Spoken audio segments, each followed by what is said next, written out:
da escola pública, por ser pública é justamente o lugar onde muitas diferenças podem se encontrar. E entendo como sendo uma tarefa pedagógica da escola, justamente, a convivência dessas diferenças, né? Então, é justamente aí em que a experiência social dessas diferenças na escola poderia ser importante para uma formação intercultural, para justamente o convívio. Como é que a gente pode trabalhar isso? Trabalhar que essas identidades, elas são sempre posicionamentos que são, portanto, relações, são, portanto, as relações na escola que precisam ser tratadas. As relações entre os diferentes, e eu pergunto, quem tem o poder de dizer quem é diferente, questionar esse lugar, né? Porque é também um pouco isso que a gente fez, né? Quem pode dizer que é diferente, se colocando, portanto, numa posição enunciativa de não diferente?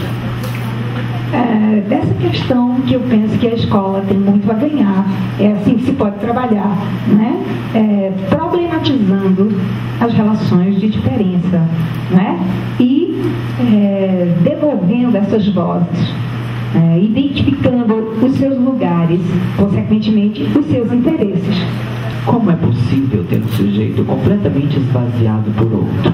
Eu também me fiz essa pergunta durante a escrita desse artigo. Pode acreditar. Esta ideia de subjetividade roubada é um tipo de nova interpretação marxista? Aquela ideia do sistema determinando a maneira de ser do indivíduo? Vamos ver lá na pergunta do Esdras, e aí eu tento falar sobre as duas. Esdras, sua pergunta. Considerando que o Rádio falou sobre ser problemático esse negócio de ele disse, eu queria voltar, e aí talvez não para vocês, mas para todo mundo que está aqui. E aí, digamos que não seja Wittgenstein, Buda e Jesus, mas que o Yuri disse aquela tese, certo? E aí tem uma antonimia entre as duas, de que lado vocês se posicionam, de que lado vocês se posicionam. Mas a minha pergunta para ti é, quando você diz assim, considerando o seguinte, você disse que a diferença é construída, talvez discursivamente, eu acredito que sim. Eu não sei se tá coerente dizer, mas a equivalência também é construída. Se a diferença é construída, a equivalência também é construída. E aí eu te pergunto, quando tu diz assim, no começo logo tu disse que acabou a tua fala dizendo que talvez a gente não seja tão diferente, a gente é muito mais parecido. Só saber se é incoerente eu pensar assim, na verdade tu está advogando em favor de que acreditemos nessa, ou seja, tu está querendo, através do teu discurso, construir equivalência, ou seja, que acreditemos mais nessa equivalência e não o contrário de dizer que todo mundo é diferente, e não dizer que todo mundo é parecido. Para dizer o seguinte, que não existe diferença entre dessemelhantes, só se encontra diferença entre semelhantes. Ninguém vai estabelecer as diferenças entre um homem e uma parede. Tem que haver semelhança para poder haver diferença. Olha, muito boa a pergunta do Esdras, e mais pertinente ainda essa observação do Vanderlei. Só existe só existe diferenças entre aqueles que se parecem. E eu diria, diferenças só são construídas entre aqueles que se parecem. E por quê? A questão é essa, né, Vanderlei? Que eu acho problemática. Por que a gente vive numa sociedade que eu não sei se o termo é esse, se valoriza tanto a diferença ou se fala tanto em diferença? Eu acho que se nós falamos muito em diferença, é porque essa diferença toda revela, digamos assim, uma realidade meio crítica em que dessa diferença a gente percebe o quê? Sujeitos estabelecendo relações de poder sobre sujeitos e usando certas formas de significar esses sujeitos como formas de justificativa dessas relações, né? Eu acho que essa é a questão que a gente tem que pensar. Agora, com relação ao que você falou, Esdras, que eu acho muito bacana também, eu acho que eu entendo isso. Eu estou pensando nisso ainda, né? Não tenho uma opinião assim muito fechada sobre essa questão, mas quando eu falo nisso, de que eu acho que nós somos mais diferentes do que, mais parecidos do que diferentes, eu estou pensando, eu estou advogando, eu estou militando em favor de uma não fragmentação do humano que torne possível o estabelecimento de, aliás, que um excesso de fragmentação que torne impossível, digamos assim, não tem que torne possível, deixa eu tentar elaborar melhor isso. Eu estou militando contra um excesso de fragmentação que impede a manifestação de um sujeito mais coerente no sentido de um sujeito unificado, tal como esse sujeito unificado é pensado pelo Jack, e que, a meu ver, não tem muita diferença, apesar do termo ser horroroso, que lembra homogeneização e tal, que não é muito diferente do sujeito ético de que o Raja fala nos artigos dele. É mais nesse sentido. A pergunta, voltando, é se é possível ter um sujeito completamente esvaziado por outro. Essa pergunta também é muito difícil de ser respondida. Agora, eu acho que essa pergunta nos convida, a nós que trabalhamos com pesquisa, a encarar, aproveitando aí o fórum de cara com a linguagem, a ficar de cara com a crueza da realidade. A ficar de frente com esses sujeitos que passaram por experiências extremamente traumáticas, para, na interação com esses sujeitos, tentar chegar a essa resposta. Eu não diria que eu estou aqui no direito de falar em nome desse sujeito, porque eu não passei por nenhum, graças a Deus, por nenhuma experiência traumática radical. Mas quem passa por uma experiência de traumática radical e fica excessivamente traumatizado, fica destruído psiquicamente, será que a gente pode falar que esse sujeito foi esvaziado em termos de sua substância fundamental? Eu acho meio complicado, mas a realidade crua e perversa está aí para a gente encará-la de frente, para ver se esse sujeito é ou não totalmente esvaziado. Você tem que ser coerente com o que você disse. Olha, você não falou em sujeito esvaziado, você falou em esvaziamento das condições de exercício de qualquer subjetividade. Pronto. Lembrando essa questão aí que o Vanderlei falou, quando eu penso nesse sujeito esvaziado, eu penso nesse esvaziamento das condições mínimas para o exercício de uma subjetividade. Mas não salte das condições, esvaziamento das condições para adjetivo de sujeito. Correto. Bem lembrado. Bem lembrado. Esse esvaziamento de que o Jack fala é dessas condições mínimas para o exercício da subjetividade. Não de um sujeito que é completamente oco em termos de sentido. Que é mais ou menos você questionar aquela coisa da reflexividade. Será que todos os sujeitos da globalização, eles têm o poder de reflexividade que eles falam? Quem está morando na rua, tem que ter o poder, tem que tipo de reflexividade? Exatamente. Então é mais nesse sentido. E que eu também acho que é interessante a gente encarar esse sujeito de perto para ver se o Jack realmente está certo nessa forma de pensar esse sujeito. Penso que nem todos aqueles moradores de rua, muitas vezes, eles não são desprovidos desse discurso político e social.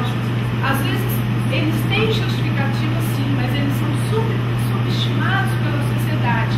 Porque nós temos pessoas que, apesar de terem conhecimento, não se comprometem. Eu acho que a questão é de comprometimento, né? Político, social. Não adianta você ter o conhecimento se você não assume a sua posição. Em inglês a gente fala attitude, né? Eu lembrei dessa palavrinha. Quer dizer, nós vamos ter pessoas sim, moradores de rua, mas que muitas vezes agem. Eles têm uma prática mais coerente. Falando sobre o conceito de reflexividade, que ele dá a ideia de que a sociedade pós-moderna ela te dá determinadas condições de escolha, né? de se constituir determinadas identidades, porque você tem esse poder amplo de optar em ser esse alguém.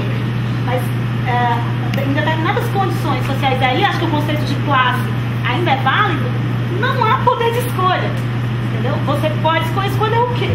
Né? Um sistema que te exclui, né? Que você fica marginalizado. Eu acho que isso é bem real. Eu gostaria de passar a palavra ao professor. Acho que tem uma questão que foi encaminhada a ele e eu não pude responder.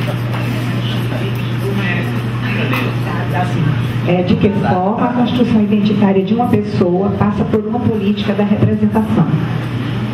É uma verdadeira bomba atômica, né? Porque ele tem uma palavra-chave aqui, representação, que é muito um termo muito amplo e cheio de ambiguidades. Para começo da conversa, a representação historicamente foi entendida privilegiadamente da forma mimética, né? Tanto na teoria literária como no estudo da linguagem, é mimo assim que fala. Agora, tem com outro sentido tão antigo quanto essa ideia mimética da representação, que é a ideia política. Nós elegemos nossos representantes para nos representar, né? Isso é representação política. Agora, sim, tem momentos em que as duas conotações se cruzam.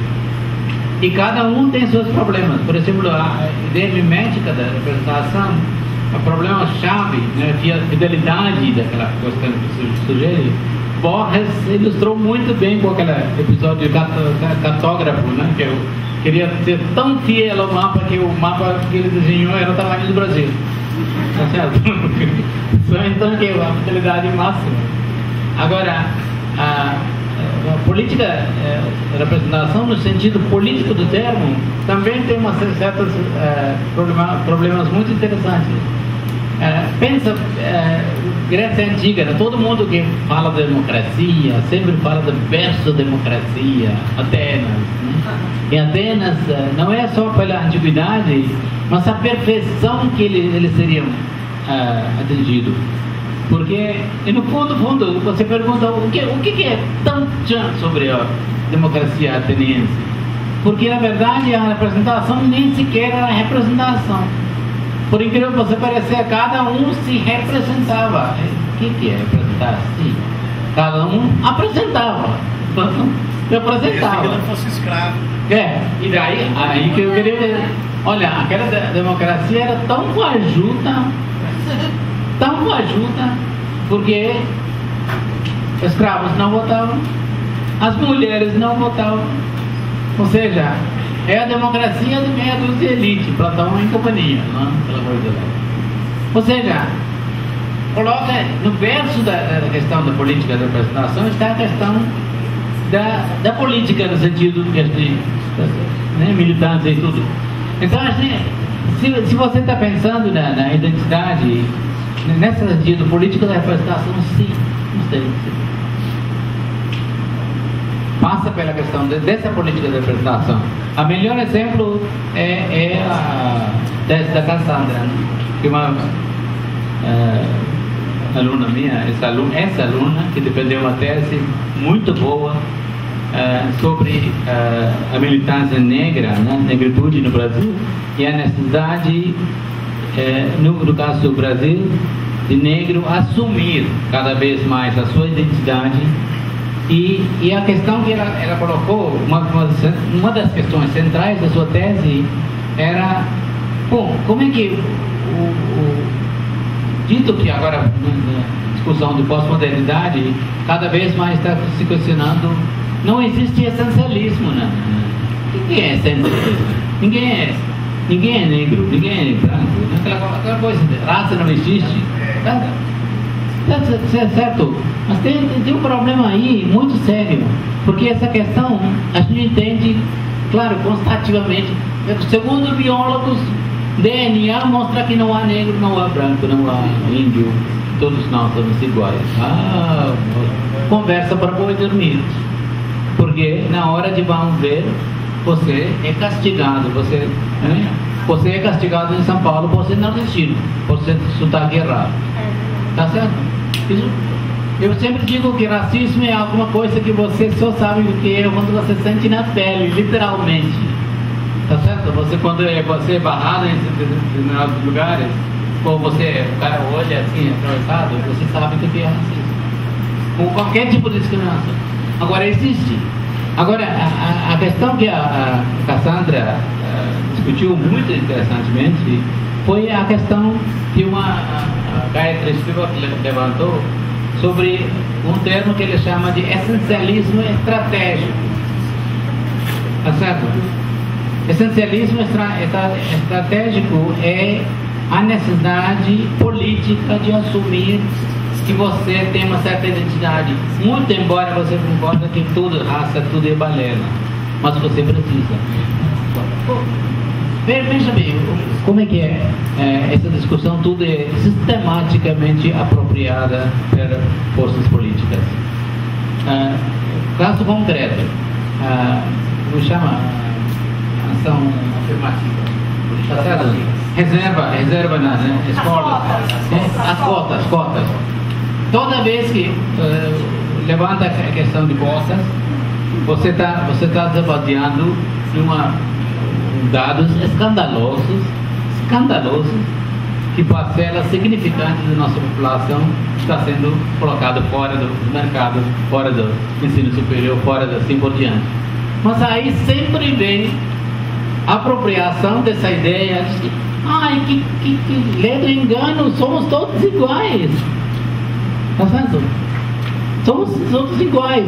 Isso é um argumento falacioso, apropriação de uma ideia, até estruturalismo produziu. História não conta o que conta mesmo agora.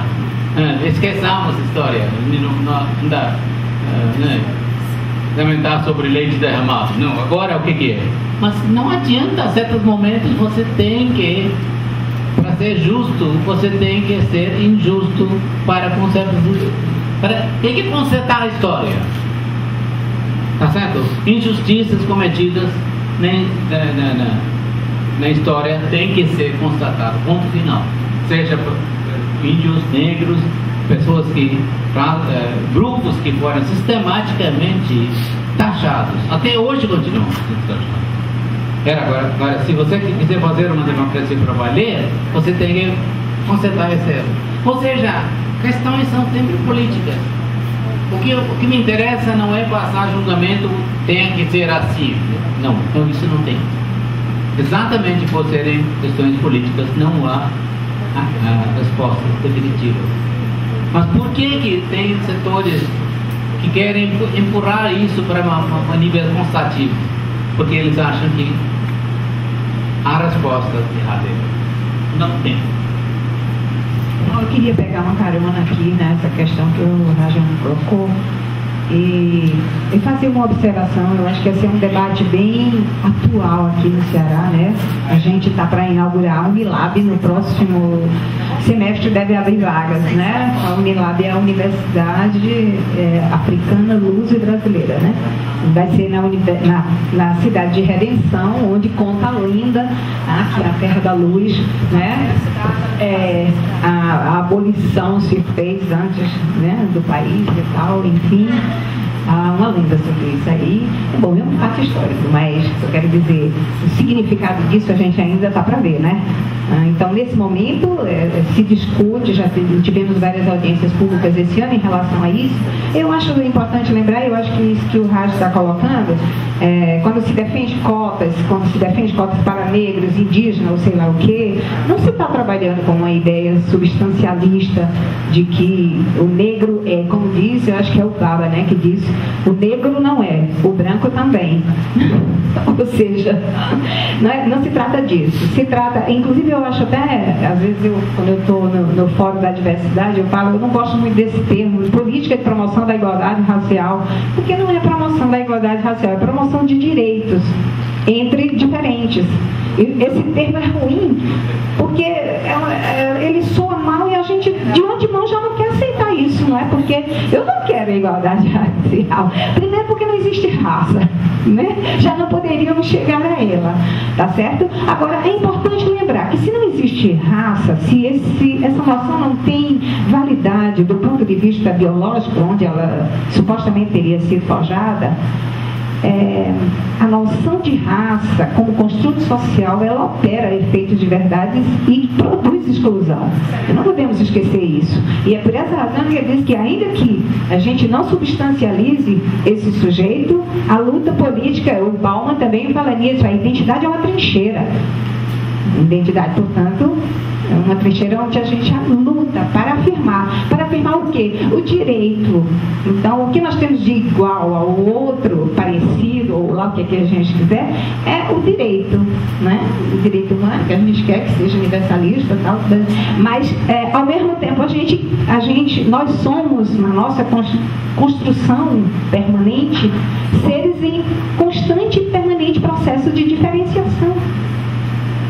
Porque a gente fala e se mexe. Então a gente nunca pode permanecer o mesmo. Não há por que então pregar uma política da igualdade, nós sejamos iguais. Nós devemos ser iguais em direito, e é essa questão que fundamenta, é o princípio jurídico, Constituição, que fundamenta a política de ação afirmativa e que muitas vezes se confunde. Passar para o poder. Eu acho que os grupos que se mobilizam politicamente em torno do conceito de identidade devem encarar a identidade enquanto um lugar de partida e não de chegada.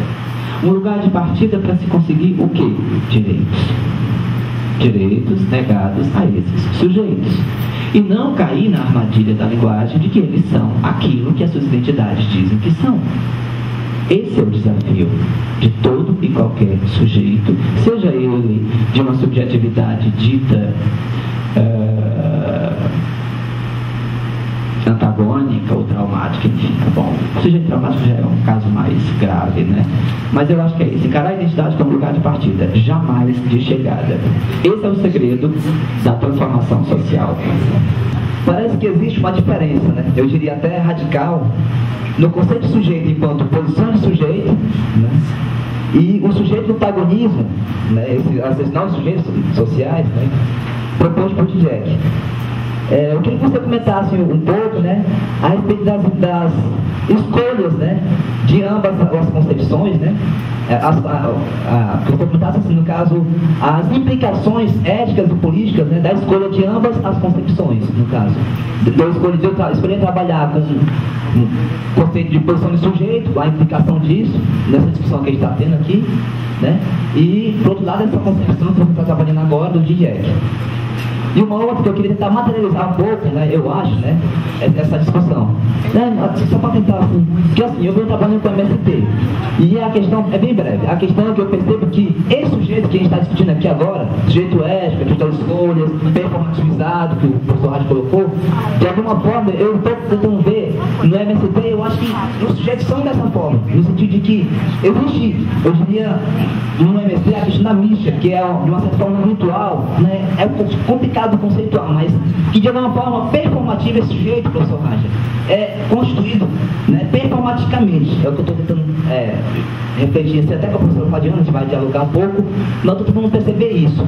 E aí, para tentar materializar essa discussão toda, ou seja, o camponês, a ideia é que, pela mística, que é complicado explicar o que é de fato, mas ele acaba percebendo que ele é ao mesmo tempo explorado, traumatizado, né, mas que ele também tem tem que ter essa questão da luta, né? Enfim, todas essas contradições. Ele acaba sendo um sujeito talvez mais coerente com essas contradições. Então, acho que para tentar materializar um pouco dessa discussão. E eu queria que o professor Beval e o Raja se posicionassem nessas questões. Marquinhos, se existe diferença do ponto de vista de implicações éticas e políticas do conceito de sujeito enquanto posição de poder para o sujeito unificado do Jack, o Jack diz que essa concepção de sujeito enquanto posição, ela é meio problemática, porque ela ainda acaba sendo muito refém dessa concepção auxiliando de um sujeito interpelado a ocupar uma posição e por isso se resignaria nela e não, digamos assim, trabalharia na perspectiva de romper com essas relações que constituem essa posição. Ele acha isso problemático. O sujeito unificado seria aquele sujeito convidado a ser mais coerente e menos fragmentado e entender, por exemplo, que no caso de como vou dizer, pronto, do camponês eu não sei se talvez fosse um bom exemplo. Ele diz que um sujeito unificado é aquele sujeito que não pode reivindicar direito em nome de uma coisa que o singulariza, por exemplo, no caso de uma feminista que reivindica um direito específico a uma coisa ligada ao ser mulher na sociedade e ao mesmo tempo ser racista, por exemplo. Ou seja, o sujeito unificado é uma espécie de antídoto contra um sujeito excessivamente fragmentado e uma espécie de crítica a um sujeito que se entende apenas enquanto uma mera posição que ocupa no interior de uma estrutura, que seja aquele sujeito mais interpelado, mais no sentido do certo. Essa questão da política de afirmação, que isso querer dizer, eu concordo que a sociedade, todas as sociedades, essas pessoas estão completamente caladas, forçadas, né? Não tem voz e vez, assim. Mas o problema é que a melhor coisa que nós podemos, que militar em nome dessas pessoas, podemos fazer é dar direito de reivindicar seu direito. Tá certo? Esse direito não é distribuído, esse é engano total. Né? Aí que é muito furo nessa discussão de empoderamento, como se eu posso empoderar pessoas. Não é empoderar, não. Eu posso fazer melhor, eu posso ter condições para que elas possam reivindicar seus direitos. Senão seria outra forma de impor. Tem que ser rápido. Por favor, professor Geraldo. Algumas questões para nós. A primeira que eu queria colocar é que eu acho que a Fátima nos traz, desculpa eu falar de Fátima, nos traz um elemento para refletir profundamente, enquanto pessoas